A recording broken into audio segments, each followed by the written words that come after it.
dragon blood surging through her veins. With this, Ashina's long night comes to an end. Welcome to MojoPlays, and today we're looking at 10 bosses that just don't know when to quit, hitting you with a whopping 3 different phases.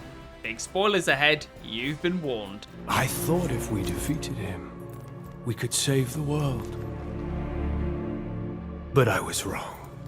The real problem was humanity itself. Before we begin, we publish new content all week long, so be sure to subscribe and ring the bell to get notified about our latest videos. Simon, Clair Obscur, Expedition 33. Simon. You know him. He's an old friend of mine. As the final hidden boss in Expedition 33, Simon is an extreme test of your party's synergy and your endurance as a player. His fight unfolds across 3 grueling phases and has a move that can reduce your party's HP to 1.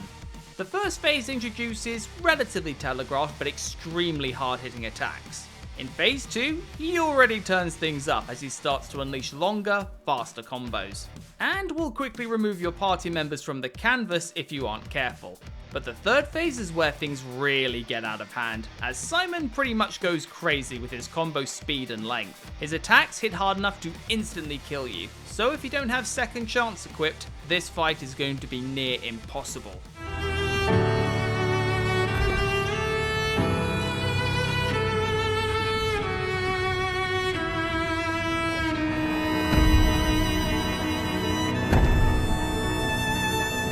Akechi, Persona 5. How wonderful. You don't allow yourself to be enslaved by such things as human relations or past selves. Goro Akechi's boss fight was built up from a pretty complex and lengthy narrative in Persona 5. In his first phase, he wields his persona, Robin Hood, using bless and physical damage attacks. But as his true nature is revealed, his second phase transforms him into Loki, now using tons of magic and physical resistance, as well as the hefty Megiddo Lawn attack.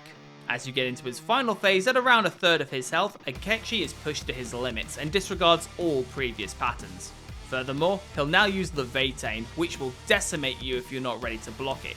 So either set up your ace for the third phase, or get ready to tank his burst damage.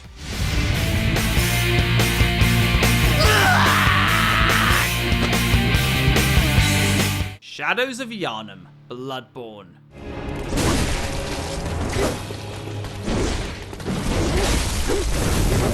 Remember this iconic hooded trio? They're essentially a masterclass in crowd control.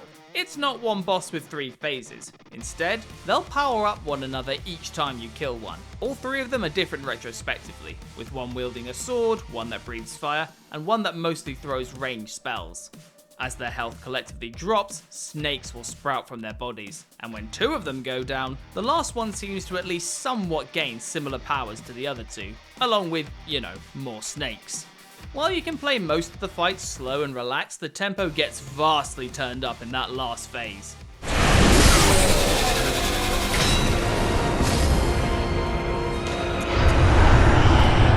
Lady Yunalesca, Final Fantasy X. Might I ask something first? Will sin come back even should I use the final summoning to defeat it? Sin is eternal. Every Aeon that defeats it becomes sin in its place. In a pivotal moment in Final Fantasy X's narrative, Lady Yunalesca challenges Tidus and his companions to break the cycle of sacrifice. In her first form, she mainly uses offensive spells and counterattacks with status elements like Blind and Silence. As you reach her second phase, it introduces Hellbiter, which inflicts the zombie status, making healing spells like Curaga deal damage to your now zombified party members instead of healing them. As you finally reach her third phase, she throws a mega death at your party, which will instantly kill any non-zombified character. So you've got to be smart about utilising the zombie status if you want to beat her.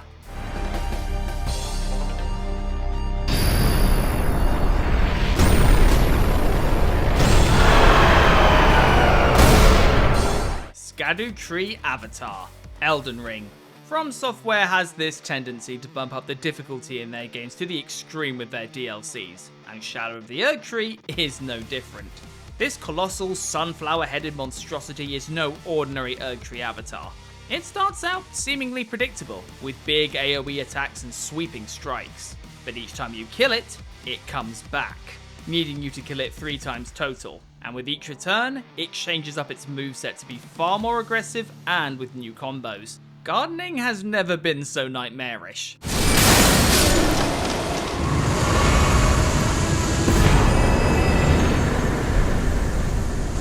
Sister Friede, Dark Souls 3. Please avert thine eyes.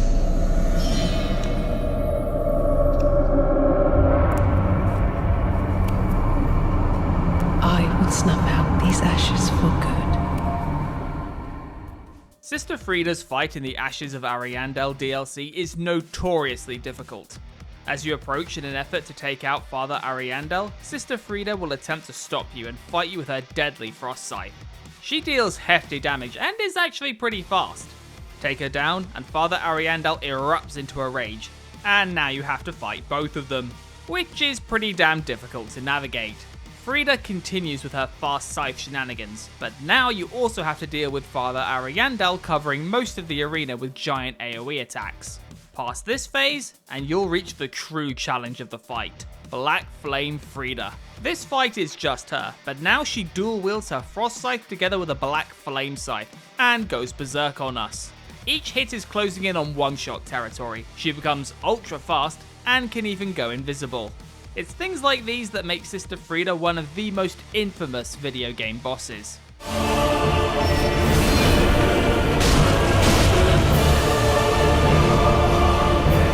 Varum, Prince of Persia, the Lost Crown.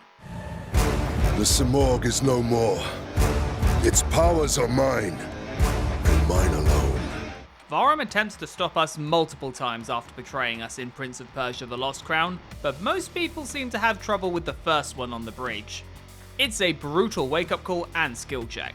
In his first phase, Varum uses swift sword combos and basic teleportation. If you manage to whittle him down to phase 2, he immediately teleports behind and goes for a 3-hit combo, while also occasionally reversing time. If you live through his onslaught of shockwaves and combos into phase 3, he literally explodes. In this phase, he switches up his patterns, becomes lightning fast, and turns every other power he has up to 11. Shriek. Ori and the Will of the Wisps.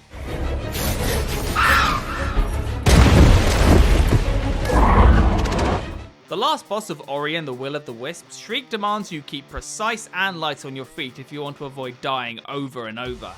The first phase you should spend trying to learn Shriek's grounded attack patterns, which consists of various shockwave type slams, while also dealing with its spray shot projectiles that can be bashed back. In the second phase, you'll be thrown into a chase sequence through the crumbling environment, with Shriek pursuing you relentlessly. In the third and last phase, the intensity ramps up tenfold, with constant barrages of projectiles and slams, forcing you to flawlessly dodge while Shriek also breaks the platforms you're standing on.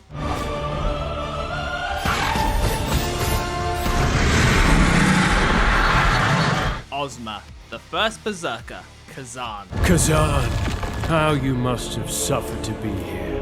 Ozma, what happened to you? Ozma is the hardest boss you'll face throughout the entirety of the first Berserker Kazan. He's a highly technical opponent to deal with, and it's going to be tough fighting him without first trying to understand some of his moveset.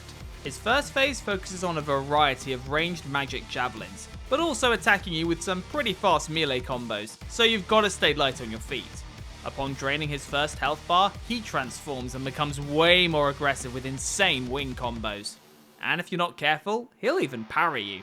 If you don't pick revenge in the final mission, he'll lastly enter a third phase, now spamming purple death rays on you. It's an incredibly dynamic boss fight where you've got to be careful with your dodges and parries to avoid being killed in a single interaction.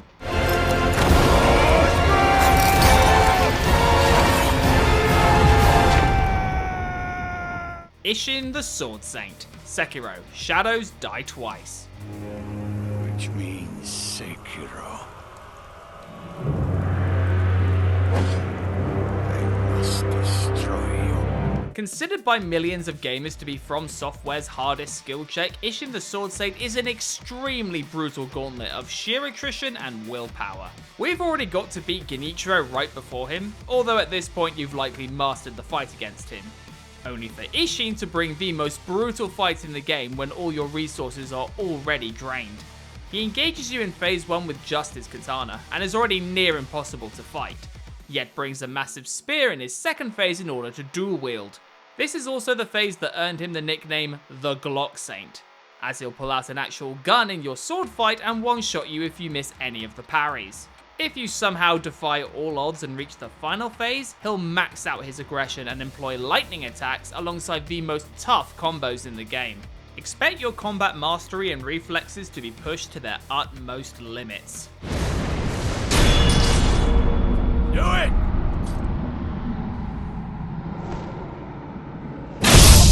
Well done, Sekiro. Farewell. Do you agree with our picks, or do you have some that you think should have been on the list instead? Tell us below and let's discuss.